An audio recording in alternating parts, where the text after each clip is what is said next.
So this guy from Russia states there is no racism over there. He was born and raised there, so he has a very solid standpoint. And who am I to react to that? I was born and raised there as well, and I am an ethnic minority, just like him.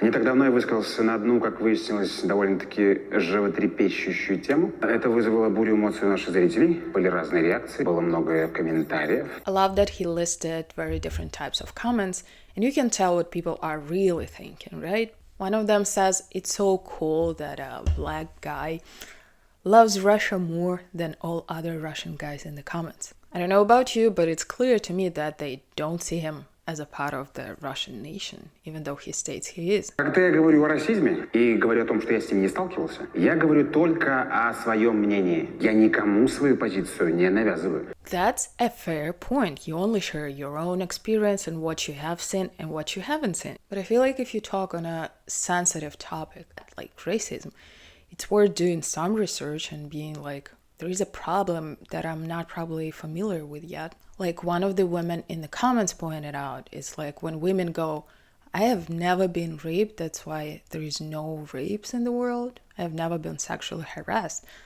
That's why women don't go through sexual harassment. You are free and more than welcome to share your experience. But when it comes to topics like racism, maybe check out some more information before you speak about it and state there is no racism in Russia. Там была группа людей, которая не считалась за таковых только по одному единственному признаку. Были другие бары, отдельные туалеты, и многие аспекты жизни влияли на жизнь этой группы людей только потому, что они были другого цвета. So Nikita is talking about segregation that existed in the US. And before that, I remind you, there was slavery in the US. I don't think I have to explain that segregation is an extreme type of racism. And we don't have to wait until it becomes true for Russia to be like, hey, there is racism there. Были ситуации, когда мне говорили, ну, может быть, ты в Африку поедешь тогда. Хорошо тебе тут.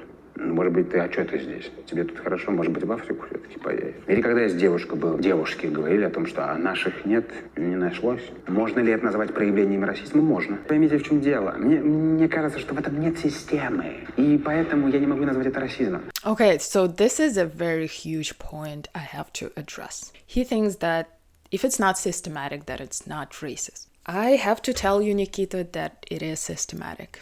There are two different types of people of color in Russia. The first group is exotic people of color. The second group is not exotic people of color. And this exotic treatment is reserved for people like Nikita, who have darker skin color, or people who are clearly from a different part of the globe, like let's say you're from India. People see you as an exotic type of human. People are surprised, people are excited to see you because it's so new to them. Just like, you know, when you're a white traveling in Asia, like in China, people will take pictures with you, and same if you're a black person. When I was in China, there were like nightclubs who were inviting white people for free so they can attract more Chinese people into this nightclub. Like, look, the foreigners are hanging out here, come here. Or like, look at this video guys made, like these are all foreign students saying that there is no racism in Russia, which I believe maybe they have not experienced that. Also, a lot of them just don't speak Russian. Maybe they just don't realize when people are being racist to them. And even though there are so many cases of Russians being openly racist and unfortunately beating up and murdering people of color. But another type of people of color in Russia is a non-exotic one, which is mostly Asian Russians or people of Caucasus or people from post-Soviet countries. And ethnic Russians don't always treat us good. Many of them see us as a second-grade type of people. You can hear, like, go back to China, you can see this type of gesture in public. Like, my mom was once approached by a Slavic white guy saying, where did these monkeys come from? They don't want to memorize our names because they're too complicated. Imagine coming to the US and people calling you John just because they're too lazy to remember your name. Some of us were forced into Christianity years ago. Some of us, unfortunately, experienced the forceful resettlement, just like Native people in the US. And currently, Native people are being drafted to the war more often than ethnic Russians. These are just some of the examples of modern day racism in Russia. So it is systematic, Nikita. I'm glad you have not experienced any of that. And you're saying it's not systematic, it's just a lack of knowledge speaking, I feel like. And by the way, being an exotic person of color in Russia can sometimes work in your advantage. And I think Nikita is a perfect example of that because he works in marketing. He's very good at content creation. Like, I've been following him for some time. He's super professional.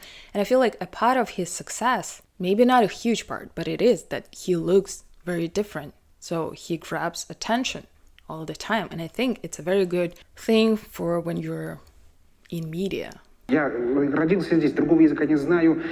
Я вырос, я учился в русских школах, я говорю только с людьми, у меня даже знакомых такого вида нет. Короче говоря, я русский, твою мать. And here Nikita goes like, I'm Russian, I'm 100% Russian. I feel like it's great when you have so much confidence in your identity and you identify as Russian and you live in Russia and you love Russia a lot, which is great. And I also think this is a part of why you don't experience as much racism, because you're basically saying what they want to hear. Because the majority of Russian population is Slavic Russian. And if you say something these people want to hear, then they love you. But when you're like me, who goes against the mainstream agenda, who tries to uncover some mistreatment of native people, you're gonna get a lot of hate. There are so many indigenous activists fighting for our rights, fighting for our languages, our cultures to be preserved, fighting for our histories not being denied, fighting for the state admitting that we had genocide. We are denied of our identity. Look at these people in the comments saying, you're black, but your Russian is so good. Didn't you just watch the 9-minute video of Nikita saying that he grew up in Russia? How much ignorance inside of this comment is. Or this type of comment saying you are more Russian than Russians. Even though you made a 9-minute video about how Russian you are, that you are Russian. People in the comments go like, yeah, but no. And this is a comment about a black guy who was living in a Russian countryside.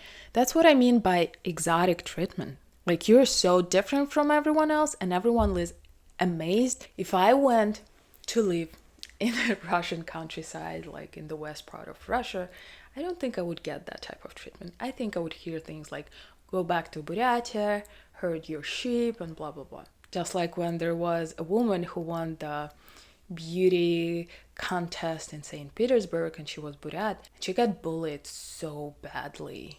Like, they love us when it's convenient to them. When it comes to the war, we are Russians, we're being drafted. When it comes to sports, when we get like golden medals in Olympics, we are Russians.